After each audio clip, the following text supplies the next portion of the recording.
Hello friends, આજનો આપણો જે ક્વેશ્ચન છે એ છે atomic size or atomic or ionic radius. Okay, તો તમને એમ પૂછો write a short note on atomic radius or ionic radius or discuss about the effect of periodicity with atomic radius. તો એમાં તમારે આ લખવાનું થશે: The size of any atom or ion is related with its radius. કે કોઈ પણ atom છે, આયન છે, તો એની જે સાઇઝ છે, બરાબર, તો એ કોના ઉપર ડિપેન્ડન્ટ છે? તો કે રેડિયસ એટલે એની ત્રિજ્યા ઉપર. બરાબર, જેટલી ત્રિજ્યા વધારે એટલી એની સાઇઝ કેવી થાય? મોટી થાય.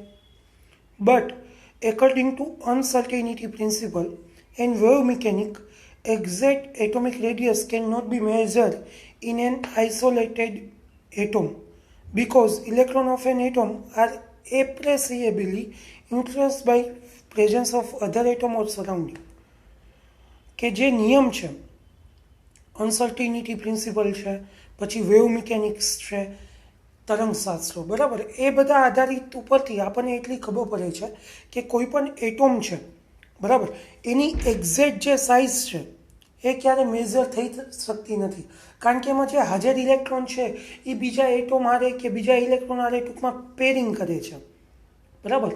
એટલા માટે એની સાઇઝ બીજા મોલેક્યુલના લીધે, બીજા એટોમ સાથે જોડાવાના લીધે એનું પોતાનું આયોનાઇઝેશન થાય ને એ આયોનાઇઝેશનના લીધે એની આજુબાજુમાં જે સરાઉન્ડિંગ છે એના ઉપર એ ડિપેન્ડ કરે છે, બરાબર. તમારે 11-12માં સ્ક્રીનિંગ અસર આવતી, તમને ખ્યાલ હોય તો એના લીધે સાઇઝમાં વધઘટ જોવા મળે છે. Therefore, derive the atomic size, comparative value of atomic radius should be considered. બરાબર, તો એટોમિક સાઇઝ અથવા એટોમિક રેડિયસ જે છે એ કમ્પેરેટિવલી લેવામાં આવે છે. For this purpose 3 different type of atomic radius are to be considered. કે આ પર્પઝ, આ હેતુને ધ્યાનમાં રાખીને ટૂંકમાં કહેવાય ને કે 3 ટાઈપની જે એટોમિક રેડિયસ છે એ ટૂંકમાં લેવામાં આવે છે, બરાબર. તો કે એટોમિક રેડિયસ એટલે જનરલી શું છે? તો કે generally the distance from the centre of the atom, બરાબર, એના સેન્ટરના એટમ જે છે એના સેન્ટરની જે ડિસ્ટન્સ છે એ જનરલી લેવામાં આવે છે. Nucleus to the point of outermost valence shell where the effective electron density become 0 or negligible.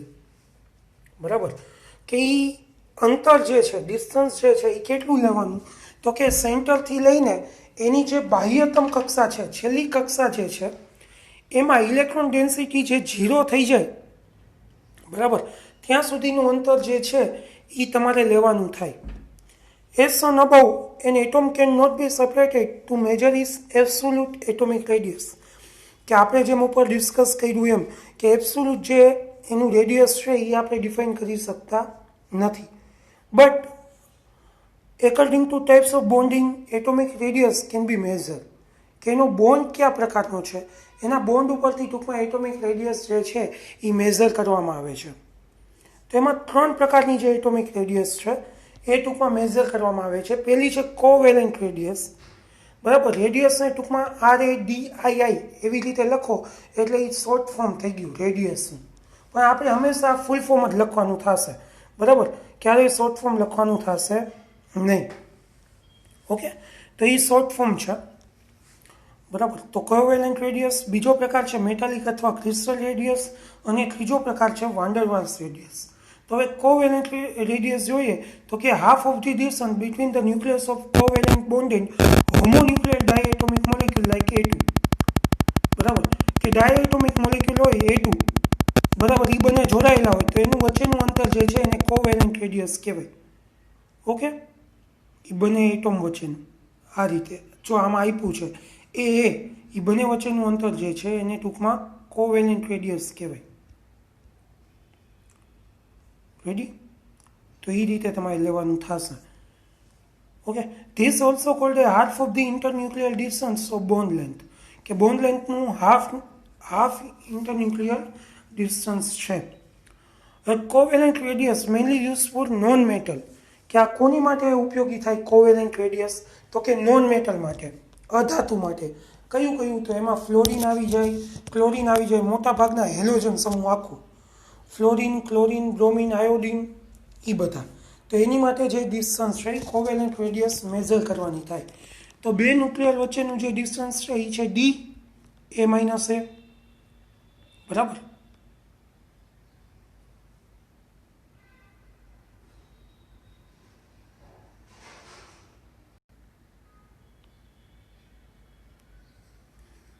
Sorry. તો એ બે વચ્ચેનું જે અંતર છે એ ડી એ માઇનસ એ તરીકે લેવામાં આવે છે અને એટોમિક રેડિયસ જે છે એ આર એ તરીકે લેવામાં આવે છે. તો D A minus A is equal to R A plus R A, બરાબર, કારણ કે ડાય એટોમિક છે તો 2 RA થાય. હવે આર એને કરતાં બનાવીએ તો D A minus A divide by 2, તો એની ઇક્વેશન નંબર 1 કહી દો. તો રેડિયસ જે છે સિંગલ બોન્ડ માટે એ 2 જે છે એ ટૂંકમાં એ બોન્ડ માટે લેવામાં આવે છે.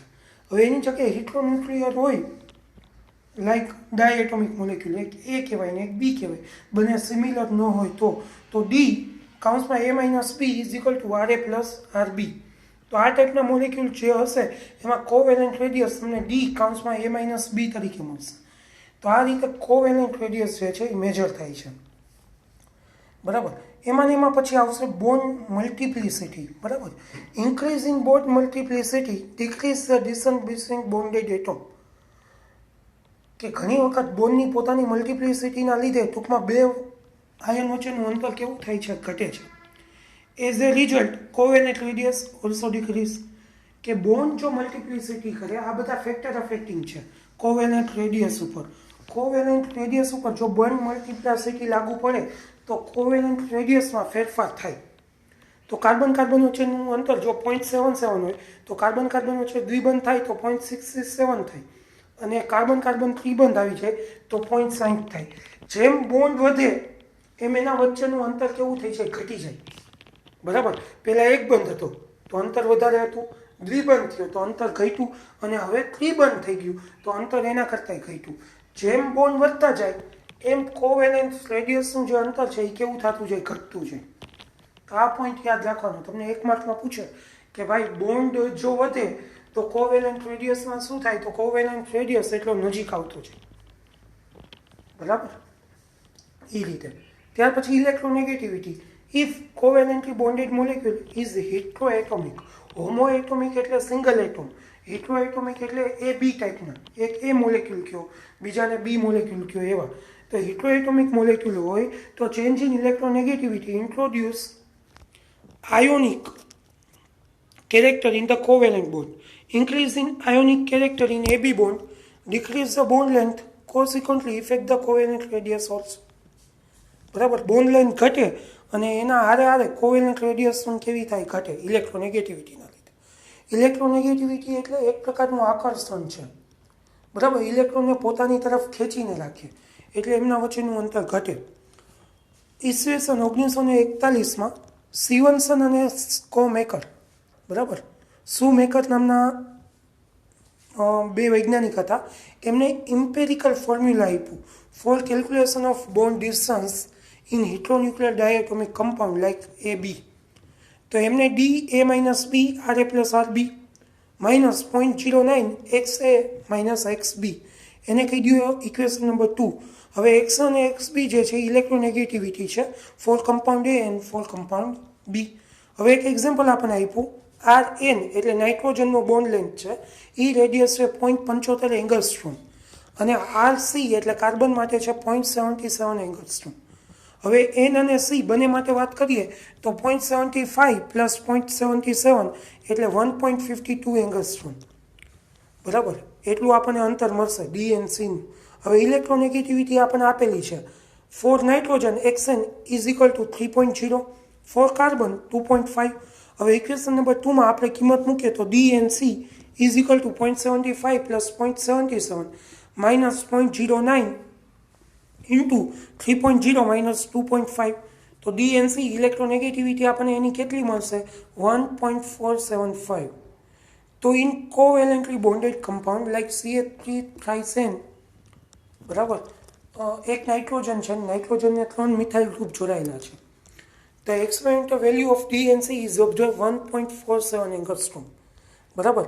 આવો મોલેક્યુલ જો આ એક નાઇટ્રોજન છે, અહીંયા મિથાઇલ ને અહીંયા મિથાઇલ છે, CH3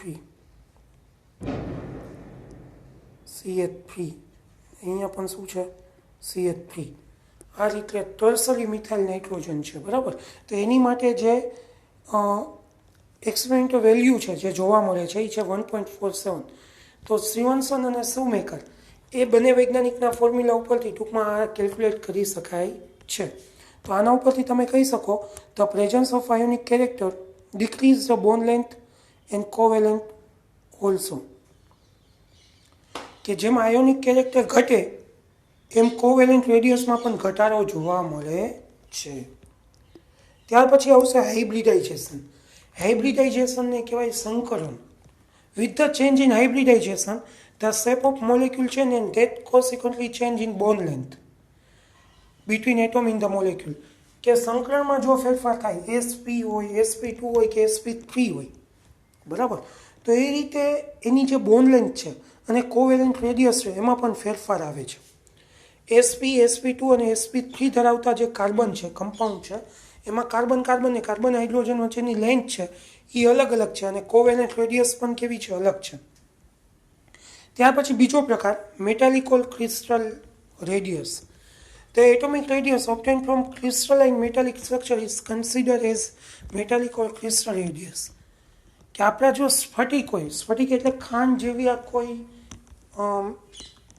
એલિમેન્ટ છે તો એના માટેની જે રેડિયસ હોય છે એને મેટાલિક અથવા તો ક્રિસ્ટલ રેડિયસ કહેવાય છે બરાબર half of the distance between two nuclei adjacent metal atom is metal lattice કે બે મેટલ એટમ હોય તો એ બંને બાજુમાં રાખીને એનું જે અડધું ડિસ્ટન્સ થાય એને ટૂંકમાં મેટાલિક ડિસ્ટન્સ કહેવાય અને એનો મેટલનો જે કોઓર્ડિનેશન નંબર છે સહવર્ગ સહસંયોજકાંક એ 12 હોય છે બરાબર that means of metallic or crystal radius consider only when metal atom acquire minimum 74% of close pack structure કે એનું જે ક્લોઝ પેક સ્ટ્રક્ચર હોય છે આ ટાઈપનું